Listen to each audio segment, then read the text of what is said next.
morning student, BSc second year, welcome all the student in your online class। हम zoology paper first पढ़ रहे हैं जो कि है हमारा structure and function of invertebrates या जिसको हम कहते हैं अकशेरुकों की संरचना व कार्य की। तो इस पेपर में जो हम बात कर रहे थे, हमने लास्ट क्लास में जो लोकोमोशन पढ़ा था वो किसमें पढ़ा है, पैरामीशियम में। तो पैरामीशियम के लोकोमोशन की अगर हम बात करते हैं तो पैरामीशियम में लोकोमोशन किसके थ्रू होता है, सीलिया के थ्रू, यानी कि उसमें सीलियरी लोकोमोशन पाया जाता है। तो जब हम इसके सीलियरी लोकोमोशन की बात करते हैं तो हमने ये बात करी थी कि जब पैरामीशियम मूव करता है, यानी कि जब वो अपना प्लेस चेंज करता है तो उसमें क्या होती है, मेटाटॉनिकल रिदम होती है। तो फर्स्ट ऑफ ऑल उसका मीनिंग समझते हैं, मेटाटॉनिकल रिदम क्या होती है।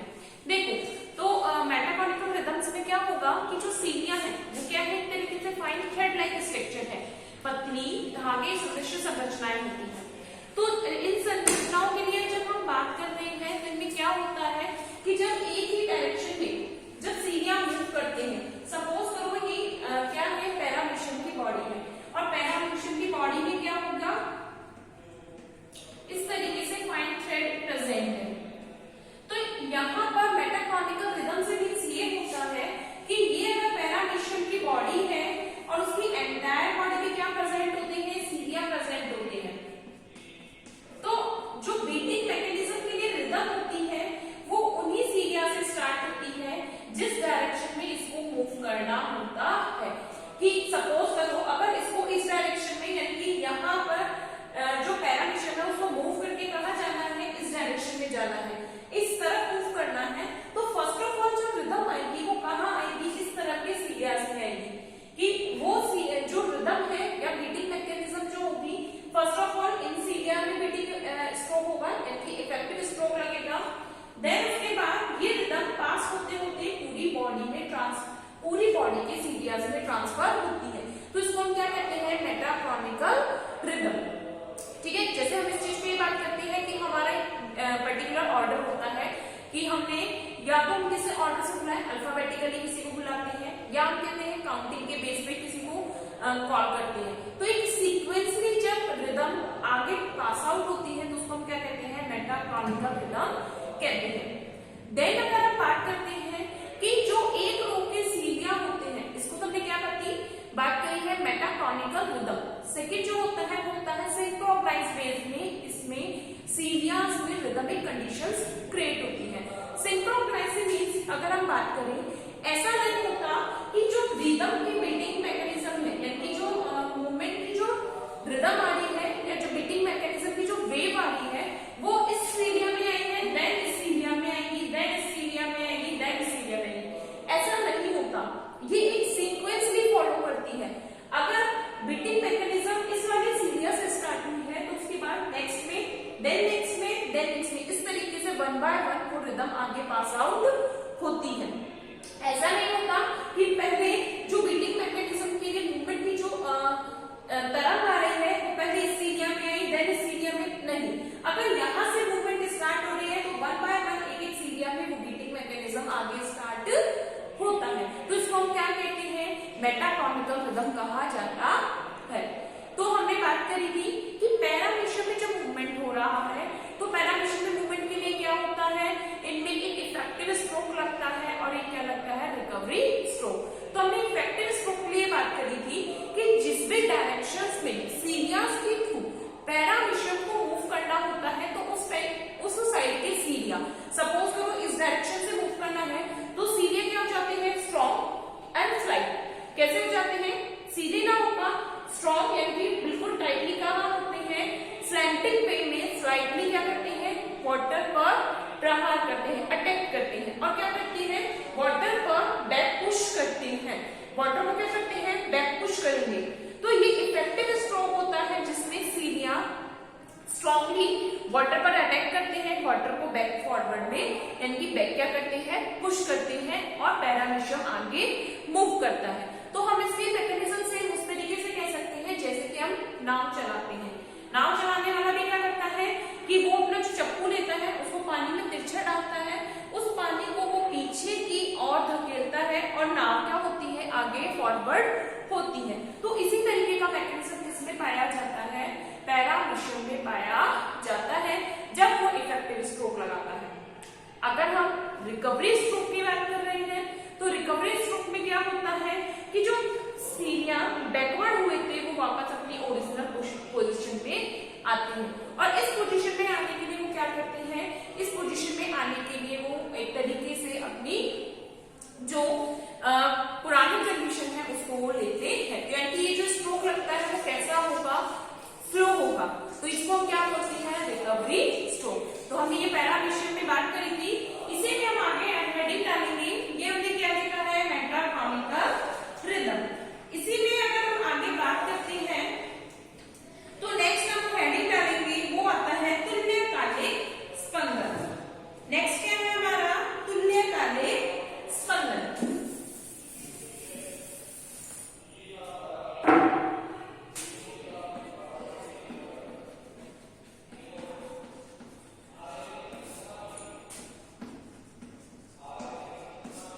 तुल्यकालिक स्पंदन या जिसको हम बोलते हैं सिंक्रोनस बीट।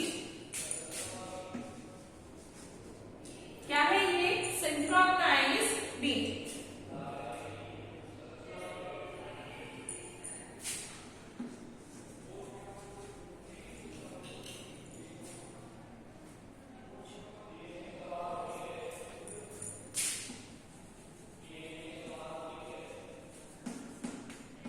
लिखेंगे इसमें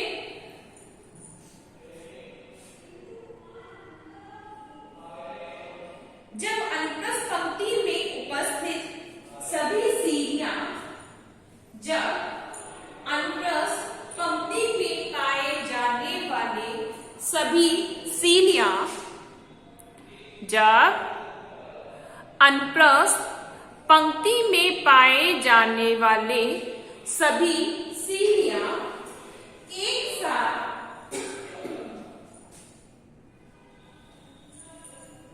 अनुप्रस्थ पंक्ति में पाए जाने वाले सभी सीढ़ियां एक साथ स्पंदन करते हैं तो इसे तुल्यकालिक स्पंदन कहते हैं।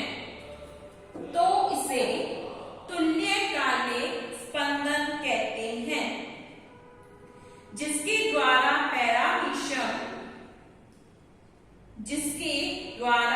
पैरामीशियम कभी भी सीधी गति में, जिसके द्वारा पैरामीशियम कभी भी सीधी गति में गमन नहीं करता है।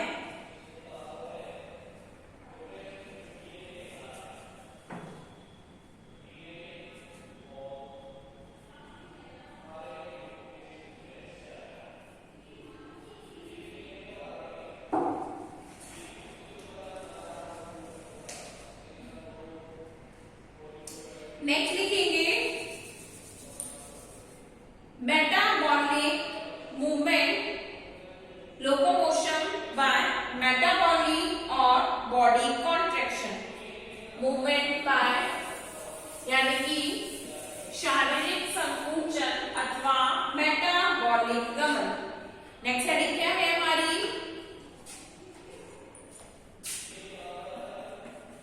शारीरिक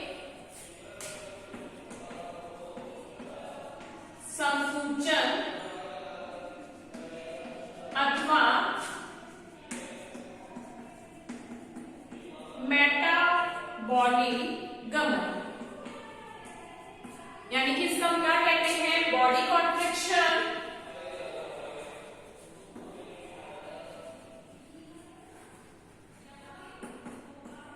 बॉडी कॉन्ट्रैक्शन, ठीक है, या इसको हम क्या कहते हैं, मेटाबॉलिक मूवमेंट।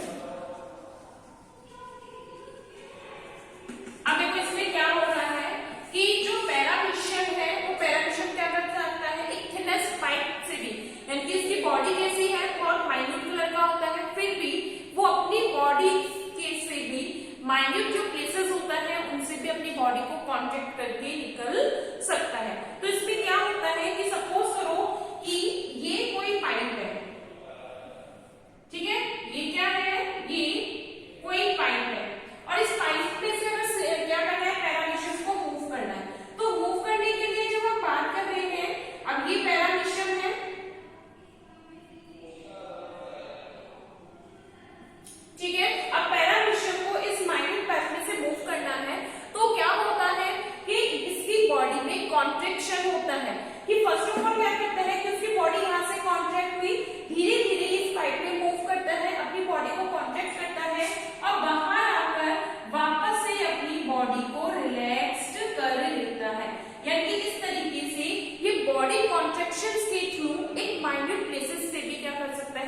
और एग्जिट हो सकता है।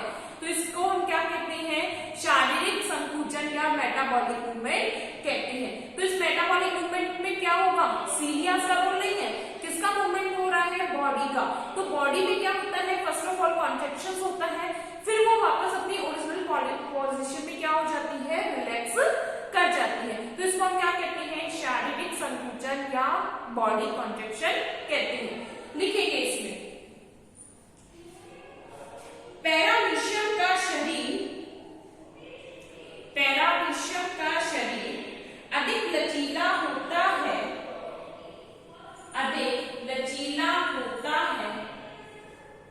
अतः ये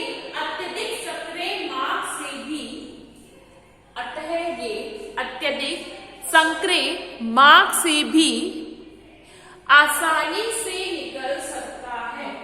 अतः यह अत्यधिक संक्रे मार्ग से भी आसानी से निकल सकता है। इसके लिए यह अपने शरीर को संकुचित कर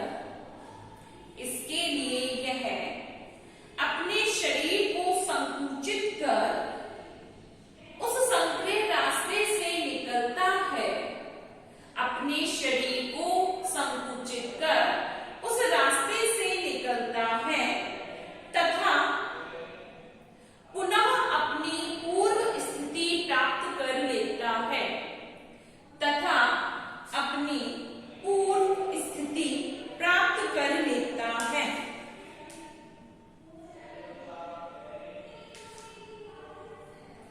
अतः शरीर की आकृति में होने वाला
known as beta body. ठीक है, यहाँ पैरा विषम में लोकोमोशन कंप्लीट होता है। नेक्स्ट हम डालेंगे कशाबिक गमन। ठीक है, सीलियर गमन यहाँ कंप्लीट होता है। नेक्स्ट स्टडी आती है हमारी कशाबिक गमन। लिखेंगे इसमें प्रोटोजोआ के वर्ग मैस्टिकोफोरा में, प्रोटोजोआ के वर्ग मैस्टिकोफोरा के जीवों में गमन अंग के रूप में कशाब पाए जाते हैं। प्रोटोजोआ के वर्ग मैस्टिकोफोरा में गमन अंग के रूप में कशाब पाए जाते हैं। गमन अंग के रूप में कशाब पाए जाते हैं। अतः इनके द्वारा होने वाला गमन,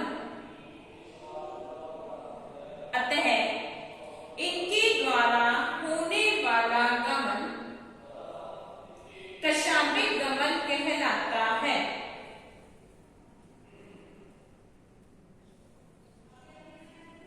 कशाबिक गमन कहलाता है।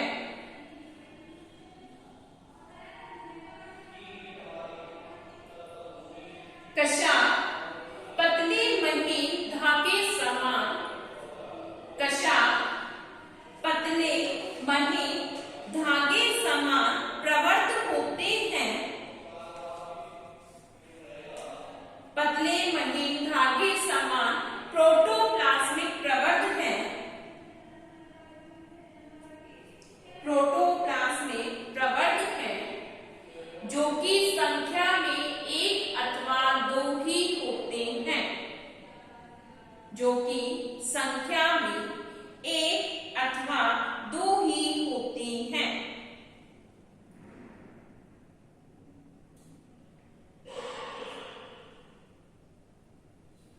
नेक्स्ट लिखेंगे कशाब की संरचना। कशाब की संरचना। ठीक है, देखो अब हमने किसकी बात करी थी? हमने सीलिया की बात करी। सेम उसी तरीके की संरचना किसकी पाई जाती है? कशाब की संरचना होती है। यानी कि कशाब भी कैसे है? ये भी प्रोटोप्लाज्मिक की एक्सटेंशन है। यानी कि जैसे सीलिया होती है उसी तरीके के प्रोटोप्लाज्मिक एक्सटेंशंस कौन से होते हैं? फ्लैजिला होते हैं। तो जो फ्लैजिला और कशाब में, यानी कि फ्लैजिला और पक्षमा में या सीलिया में डिफरेंस क्या है? केवल इतना सा डिफरेंस है, जो सीलिया होती हैं वो शॉर्ट होती हैं, यानी कि क्या होती है? उनका साइज छोटा होता है, शॉर्ट है, और कैसे होते हैं? नंबर में ज्यादा है, यानी कि they are many in numbers, बहुत सारे होते हैं। लेकिन कशाब क्या होती है? लॉन्ग थ्रेड लाइक स्ट्रक्चर है, और नंबर में अगर हम बात करें तो नंबर में 1 और 2 ही होते हैं। केवल यही डिफरेंस होता है, इसके अलावा कोई डिफरेंस इसमें नहीं पाया जाता। तो अगर हम स्ट्रक्चर की बात करते हैं तो दोनों ही सीलिया में और एज वेल एज अगर हम बात करते हैं फ्लैजिला में, दोनों में ही 9+2 की स्ट्रक्चर पाई जाती है। ठीक है, जो 9+2 स्ट्रक्चर हमने किसमें बनाई थी? फ्लैजिला में बनाई थी, सॉरी सीलिया में बनाई थी। वो 9+2 स्ट्रक्चर ही हम किसमें बनाते हैं? फ्लैजिला में बनाते हैं। यानी कि इसमें भी 9 परिधि है और 2 केंद्रीय, 9 पेरिफेरल फाइब्रिल्स होते हैं एंड 2 सेंट्रल फाइब्रिल्स पाए जाते हैं। तो जो स्ट्रक्चर डायग्राम हमने किसमें बनाया है? सीलिया में बनाया है। सेम वही डायग्राम एंड थ्योरी हम किसमें बनाते हैं? फ्लैजिला में भी बनाते हैं। ठीक है, दोनों में सिमिलर आता है। दोनों में डिफरेंस क्या होगा? पहला डिफरेंस कि जो सीलिया होती है साइज में शॉर्ट होती है, फ्लैजिला साइज में लॉन्ग होती है। सेकेंड डिफरेंस क्या होता है? जो सीलिया है नंबर में बहुत सारे होते हैं, यानी कि मैनी सीलियास प्रेजेंट होती हैं। हमने देखा पैराविशियम की एंटायर बॉडी पे सीलिया प्रेजेंट होते हैं। जबकि हम फ्लैजिला की बात करते हैं तो फ्लैजिला 1 आइदर 2 ही पाए जाते हैं। तो फ्लैजिलरी मूवमेंट किसमें पाया जाता है? फ्लैजिलरी मूवमेंट पाया जाता है यूग्लिना में। तो हेडिंग डालेंगे यूग्लिना में फ्लैजिलरी मूवमेंट। अब देखो थोड़ा सा क्या है कि हमने पैराविशियम में देखा था, पैरा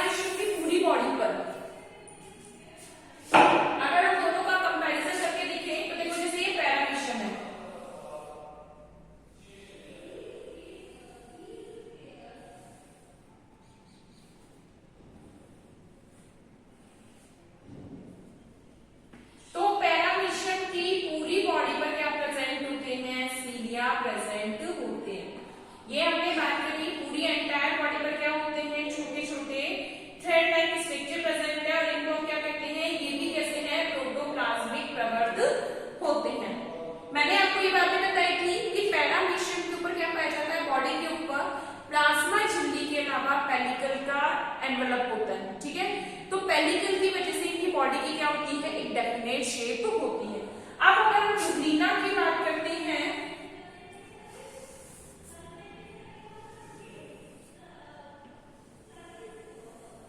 तो ये यूग्लिना है। अब यूग्लिना का जो रिजर्वर होता है फूड वैक्यूल कहाँ होता है, इस डायरेक्शन में होता है। कहाँ होता है, अपर साइड होता है, जबकि पैराविशन में क्या होता है, फूड रिजर्वर जिसे हम बोलते हैं वेस्टिब्यूल, जो यहाँ होता है। जबकि यूग्लिना में जो रिजर्वर होता है, माउथ जो होता है, वो कहाँ होता है, इस अपर सरफेस पे होता है। तो यहाँ पर क्या होता है, यहाँ पर एक बेसल ग्रेन्यूल होता है, आधार कणिका। क्या है ये, आधार कणिका या बेसल ग्रेन्यूल। इस बेसल ग्रेन्यूल से ही क्या होते हैं, दो प्रोटोप्लाज्मिक स्ट्रक्चर या दो प्रोटोप्लाज्मिक संरचनाएं विकसित होती हैं या प्रवर्ध विकसित होते हैं। किससे निकल रहे हैं, बेसल ग्रेन्यूल से निकलते हैं। तो इसलिए इसमें कितने होते हैं, दो कशाप होते हैं। एक कशाप जो होता है वो लंबा होता है और एक कैसा होता है, छोटा होता है। तो ये जो लॉन्ग थ्रेड लाइक स्ट्रक्चर होती है, इसको हम क्या बोलते हैं, कशाप या फ्लैजिला, ठीक है। यही क्या है, कशाप या फ्लैजिला है। तो पैरामीशियम तो इन सारे सीरियास के थ्रू मूव करता है, जबकि यूग्लिना ओनली सिंगल इस थ्रेड लाइक स्ट्रक्चर के थ्रू मूव करता है। अब इसमें क्या होते हैं, छोटे छोटे से प्रोटोप्लाज्मिक फिलामेंट लगे होते हैं, जिन्हें क्या कहते हैं, मैस्टिकोनीम कहते हैं। इनको हम क्या कहते हैं, इनको हम कहते हैं मैस्टिकोनीम। अदरवाइज इसकी स्ट्रक्चर की अगर हम बात करें तो सिमिलरली स्ट्रक्चर इनमें पाई जाती है। इसमें भी क्या मिलती है, 9+2 स्ट्रक्चर, और इसकी फ्लैजिला में भी क्या होती है, 9+2 स्ट्रक्चर पाई जाती है, ठीक है। लिखेंगे फ्लैजिलरी मूवमेंट, लिखेंगे flagella are extremely fine thread like structure. Flagella are extremely fine thread-like structure.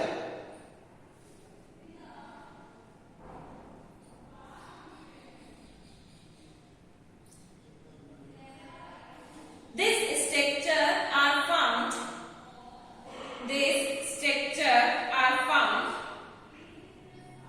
in the member of phylum Protozoa. This structure is found in the phylum of Protozoa and class Mastigophora. Protozoa and class Mastigophora.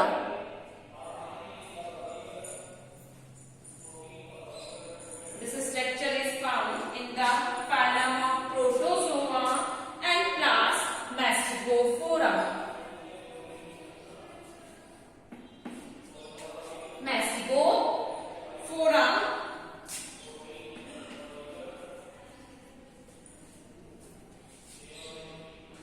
flagella are vibratile. Flagella are vibratile.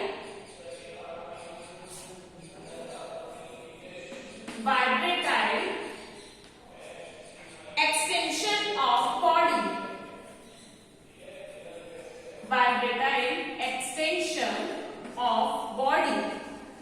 Flagella are vibratile extension of body.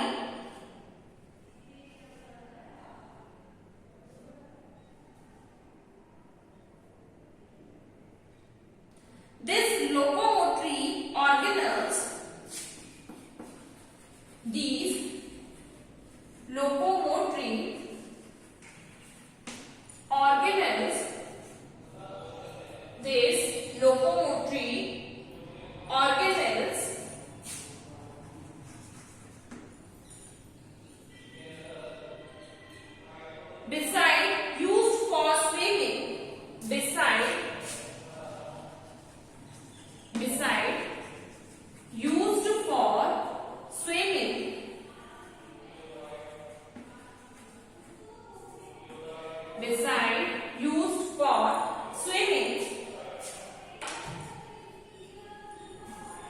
during flagellary locomotion,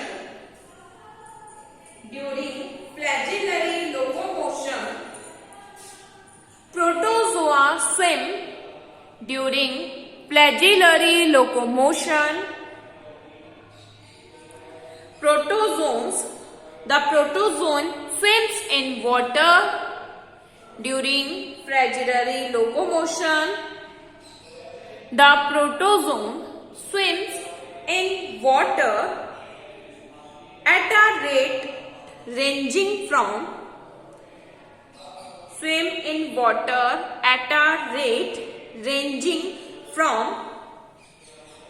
15 to 800 micron, 15 to 800 micron per second.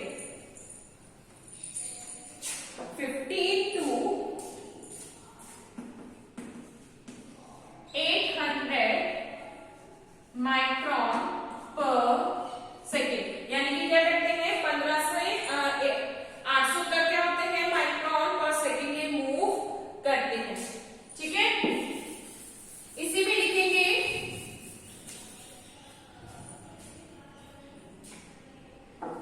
फ्लैजेलर movement is study in Euglena. Flagellar movement is study in Euglena in two different kind. Flagellar movement study in Euglena in two different kind. पहला लिखेंगे flagellar movement and second लिखेंगे locomotory movement. पहले क्या लिखेंगे flagellar movement और दूसरा लिखेंगे euglenoid movement, locomotory नहीं यूग्लिनॉइड मूवमेंट।